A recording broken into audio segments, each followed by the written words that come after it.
So we're recording and we're live, so we're ready to go. So I want to welcome you guys to our Healthy Hangout, and I am so excited tonight to introduce a lady that I've known for 25 years, but she started on her health journey last summer, and I think to date, Jean, 65 pounds that you've lost. Yeah. So if you'll unmute yourself over on the bottom left, just click on the mute and it should open you up where you can be heard.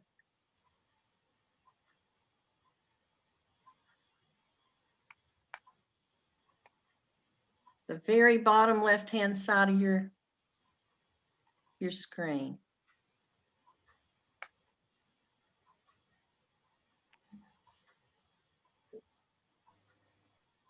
You see it?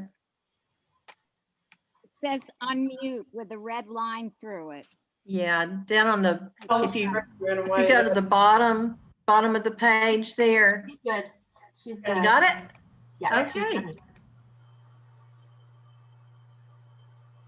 I think we can hear you now. Okay. Great. All right, good deal. So you ready for me to Yes. Okay, first I want to tell you how I got to where I am now. I'm like Jada, I had tried everything. I did, as a matter of fact, I wrote down what all I had done. I did Dr. Atkins, Weight Watchers, Nutrisystem, Slender World, Shot Doctors, and I did all of these more than one time. And I'd lose a few pounds and gain it back and try something else. And this Slender World, they would wrap you in your body in like saran wrap. And my husband used to kid me and say I'd done everything and even had my fanny wrapped in aluminum foil. But that wasn't so. But he was real supportive of everything I tried. And if I didn't lose and I was discouraged, he'd say, well, at least you didn't gain. So, but anyway, that's in the past. And he passed away 5 years ago. And after that, and with some back problems and back surgery, I gained a lot of weight. So I felt like he would have been disappointed in me. So I saw on Facebook one day my friend Kim had lost weight. And so I commented on it. And Jada actually contacted me, and I'd known her for years, but hadn't seen her in years. So I didn't know she'd lost all this weight.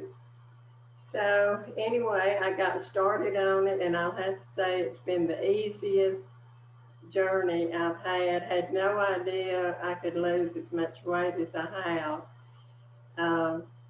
It's been really easy, and of course I don't have to cook for anyone else, but it's been really, really good.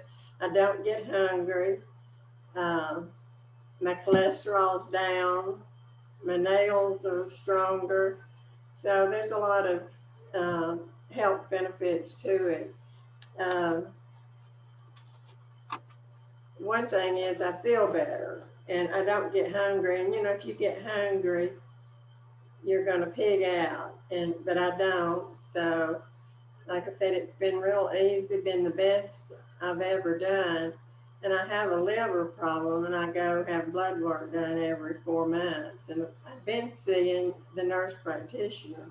But the last time I went, she went out and got the doctor and brought him in there. And she said, this girl has lost 24 pounds since she was here last. And of course, he was real happy. And at that time, I thought I was ready to transition. And he said, are you going to try to lose a few more pounds before you come back? And I said, I don't know. He said, well, it'd be good for your fatty liver if you do. So I'm back. And I lost 6 pounds being to what's on my driver's license, which has been there for many, many years. I don't know if y'all do that or not, but I've had that on my license for, I don't even know how many years. But I lost 6 pounds getting there, and then I will transition. So, but again, it's been the best journey and the best that I've ever done, and had no idea I could do it.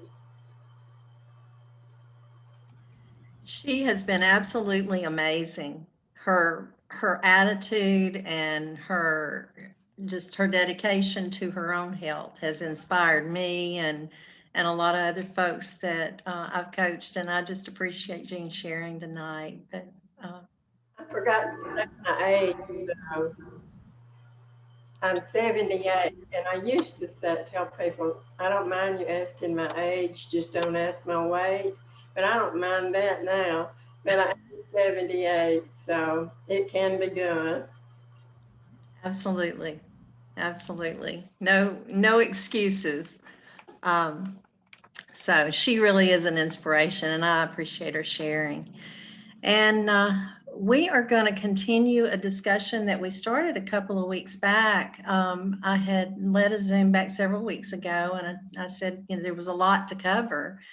But if you'll give me just a minute, I'm going to share my screen. And can you guys see the slide? Okay. So I titled it, Why Did I Eat That? And emotional eating, and just put in the chat if this is something that you struggle with. Just put maybe a 1 in the chat, just to say this is something that I'm dealing with. And I think probably a good number of us do. I put up here, I had an epiphany recently. I've always considered myself an emotional eater. In other words, I ate if I was stressed. But I realized back several weeks ago, I also overeat at times that I'm not stressed, or I've had that tendency. And it was more for pleasure or for social than it was for because I was upset. It was just the pleasure aspect of it. And I started doing some reading and found out that there's a term for this kind of overeating. It's called hedonic eating. Does anybody know what a hedonist is? The hedonism is defined as the pursuit of pleasure. And this is a real thing. It's something that apparently a whole lot of people do, is that we eat just for the pure pleasure of it. The emotional eating of eating because I'm stressed, I'm anxious, I'm depressed. Back several weeks ago, we talked about this just a little bit, as there aren't any good and bad emotions. How we choose to deal with our emotions can be good or bad. If an emotion is tough or hard and it's not serving you in some kind of constructive way, then we need to recognize what we're feeling and what do we need to do in response to it. If I'm feeling sad, then, what am I sad about? And is there something that I need to change? But what is pretty certain is, what do I need to do in response to that emotion? The answer is not, I need to eat. I've just not found that one yet, other than, I don't think hunger is an emotion. So, when I'm stressed, when I'm upset, I'm anxious, it's not a time to eat. It's a time to recognize what I'm feeling and what is that emotion telling me? What do I need to do in response? But tonight I wanted to talk just a little bit about the eating for pleasure and kind of talk about that behavior, because it's basically an addictive behavior. And just like any addiction, whether it's alcohol, drugs, sex, it brings a momentary pleasure, but then it also brings some really cruddy consequences. And I used the example, the first thing we need to do is recognize what's going on. Yes, I would love to have that Reese's dark chocolate thin cup, but do I want the things that indulgence is going to bring? And that's very specific. But there are a lot of things that bring pleasure to me and to you guys. Going to the beach every day would bring me pleasure. Why don't I indulge that pleasure? Because I can't afford it. I can't afford to go to the beach every day. I don't live there. Why don't I go and buy diamonds every day? That'd lift my spirits. Well, because I can't afford that indulgence. And what I think we have to bring into our minds in some way is that indulging in the food just for the pleasure of it is something that we can't indulge in every day. And just recognize that's what we're doing, because there are a lot of things that can bring pleasure, can bring life into our lives. Whether it's emotional eating or eating for pleasure, the stop, challenge, and choose that Dr. A teaches in the books is just, that's instrumental. I mean, that's something that we have to kind of ingrain into our habits. The instant that impulse starts, we need to stop and just breathe. And we've had whole Zoom meetings on just learning to deep breathe for a few minutes and just to kind of take time to let your mind engage rather than just working off of impulse. Something that has helped with me is accountability. And this is something that I need to do more. But reaching out to my coach, reaching out to somebody that's not going to encourage that behavior is a good thing. And just by texting your coach or giving your coach a call and saying, you know what, I'm having a day that I'm stressed, or you know what, I was really thinking that I'd like to go by and pick up one of the little bundt cakes from the bakery. But creating that accountability, because what's going to happen is that when you talk to your coach the next time, what are they going to ask you? Hey, how'd that go? Or did you do okay? Did you actually go by and get the donuts, or did you work your way through it? Having that accountability can help to kind of strengthen us during those times that are a little bit hard.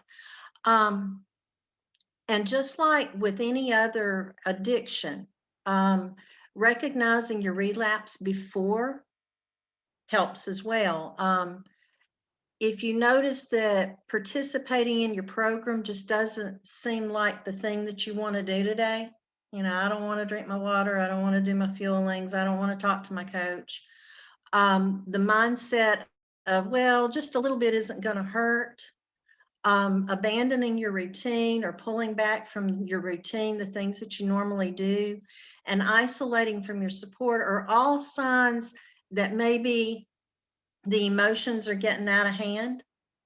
And that's when you actually need to reach out more. Whoops. There are some habits that we can install to try to avoid the emotional eating and the eating just for the pleasure of it. If we can change the story in our minds of I'm deprived when I change the way I eat, or I don't get to eat this. I'm just always going to be heavy. I'm always going to be fat. And instead, I feel better when I take care of my body. Like Jean was talking about, I feel better. I can lose this weight. Mitzi started us out just a few minutes ago with asking people for things that non-scale victories, just anything positive that's going on in our lives. Celebrating those little victories is so important. And on our Healthy Friends page, there are people that share those things. Please feel free to share those little victories, because when they're celebrated, it strengthens our resolve, it strengthens our commitment. And actually, those little celebrations release endorphins, which are the little feel-good hormones. So physically it helps, but mentally it's just so good to hear, yeah, I bought a smaller size today, or you know what, I was able to go outside and play ball with my grandson. Whatever it is in your world, don't keep junk around that you eat for pleasure. You don't eat it.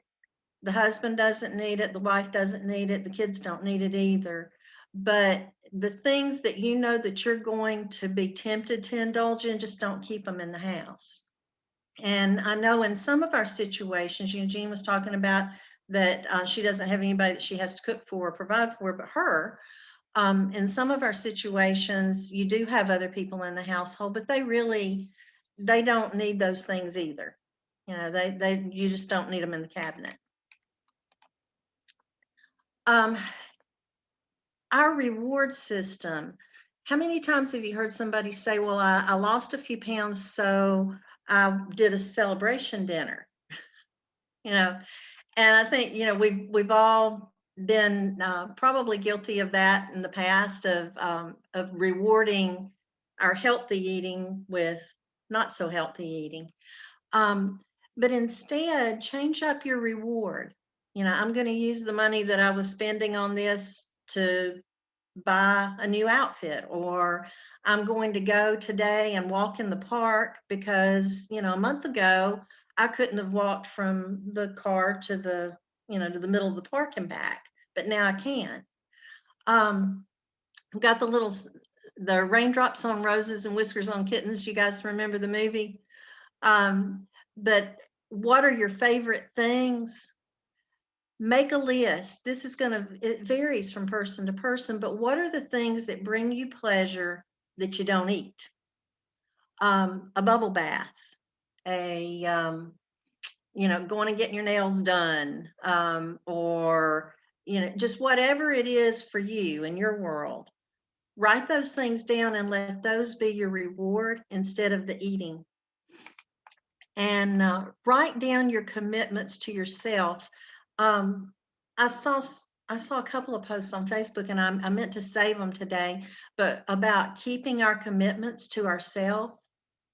You know, we've all committed to a health journey, and that journey is important. Creating an image in your mind of what you 2.0 is going to be like. What are you going to be able to do? How are you going to be able to handle your emotions? Who are you going to be able to influence? I know several people's stories. They've influenced people in their families and their friends that they would have never dreamed that they would have been an influence for. Excuse me. And ask yourself, is the momentary pleasure worth giving up that you 2.0, or worth hindering that you 2.0? And it starts to be where our commitment is stronger, and we don't use that. This is kind of hardball, and it's gross. If you're still having difficulty, this is a way of dealing with it. Imagining whatever it is, your Reese cup, your whatever, covered in something gross. And so that's playing hardball with our behavior. It's drastic, but it is effective. And I'll move that slide on off.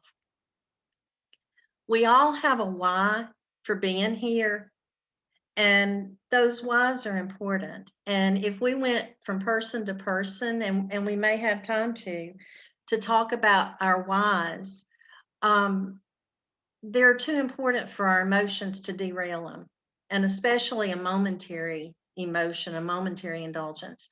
Every single one of us is a beautiful, unique creation, and we deserve to be cared for and abused, or not abused, not even abused by ourselves. And when we're undermining our health, that's a behavior that's not a part of a healthy mindset or a healthy body. And we have a wonderful support system in our coaches and our community. The way that Optavia, the program, has been designed is where we have a community. We have those Facebook groups. We have our coach, who's our one-on-one. We have our coach's coach. If for some reason our coach isn't available, you know, we can go to someone else, another coach within the group, and talk to them about the struggles that we're having. You're not alone.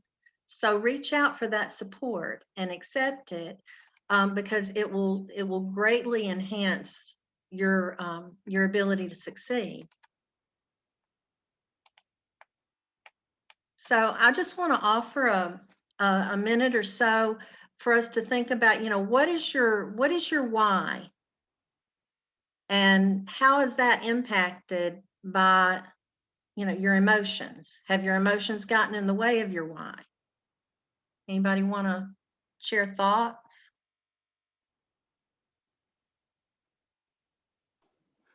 I'll share. This is my why. See him? My little maverick. You can't really see. See how cute he is? Mhm. Oh, he went away. But that's my why. My grandson. And I have another one on the way. Or, well, I don't know if it's a grandson. It might be a granddaughter. Who knows? Could But be. that's my why. And that's my why every day. And my other why every day is my clients. It keeps me accountable. So those are my two big whys. Well, in my whole family, not just my grandson. I mean, my husband and my children, my mother and father and everybody. But And if we can take that moment to stop and then challenge, is indulging in this pleasure, or is indulging in stress eating really more important than in Peg's world, Maverick, and being here and being healthy and being able to be a part of his life? Then the answer is really, it's always no. But we just have to stop for a minute. Yeah. And catch ourselves rather Stop than and grab my phone and turn it on. keep it as your screensaver. Oh, it's there. It's everywhere. Yeah. Jen has talked about doing a storyboard of just, and we've done things on storyboards, but she put hers on her computer so that every time she opened up her computer, she would see it. And that's what, with Peg having Maverick on her screensaver, that's a great idea of being able just to pick up your phone and say, probably not. We don't want to do that. Anybody else? Jada, I've been asking my clients, some of my clients this week, to kind of peel back the onion a little bit. And the why that somebody has, like they want to get healthy, they want to fit into their dress, or they want to fit into a suit if you're Chuck. It's kind of, after you ask yourself your why, then ask why that why. And then peel back some more, why that why again, and just kind of go maybe 4 layers into that onion deep. To really get to the heart of the why. Because when you start to get really to that heart of that why, that's deeper than deep, when you then start to feel that you're struggling a bit or wanting to stray a bit, if you can go back and really look at that deeper why, it will resonate even that much more than the kind of that top layer of why. Yeah.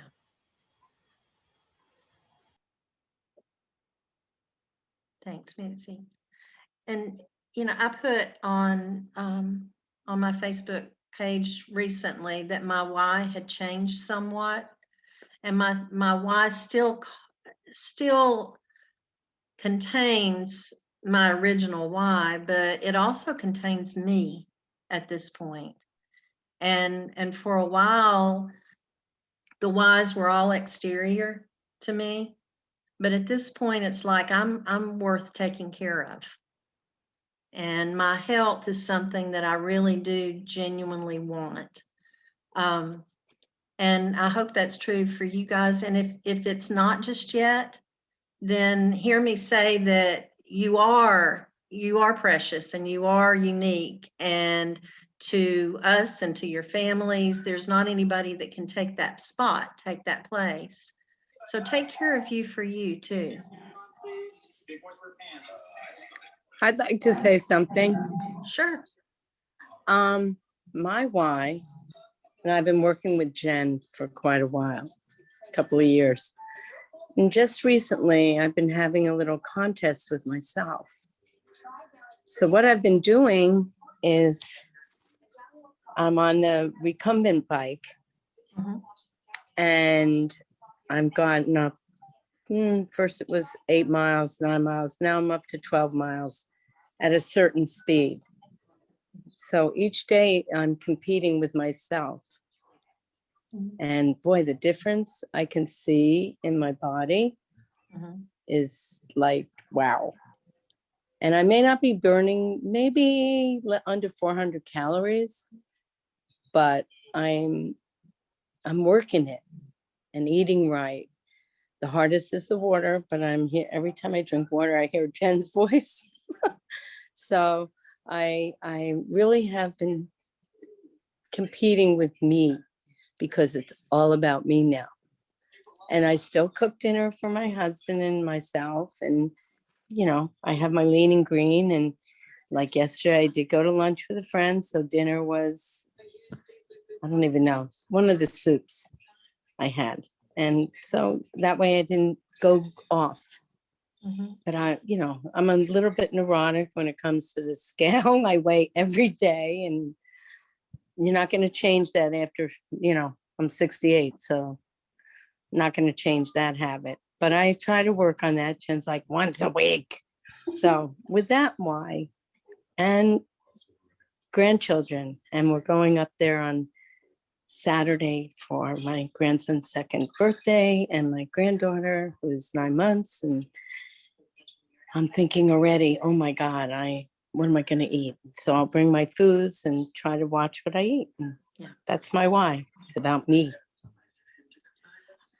That's so awesome. Jada, thank you so, so much. I put the Habits of Health call in Yes. the Zoom. That's at 8:30. And Jean, Already. where is Jean? There she is. Jean, what a great story. And what you just are just full of just it to do what you've done. It is so awesome. Congratulations. You're an inspiration to all of us. Yay. So thank you everybody for being here and looking forward to seeing you all on next Wednesday. Good night. All right, have a great Bye. everyone. Take care. Have a good Bye. week. Bye, everyone. Thank Have a you. good one. Bye. I guess we just hang up.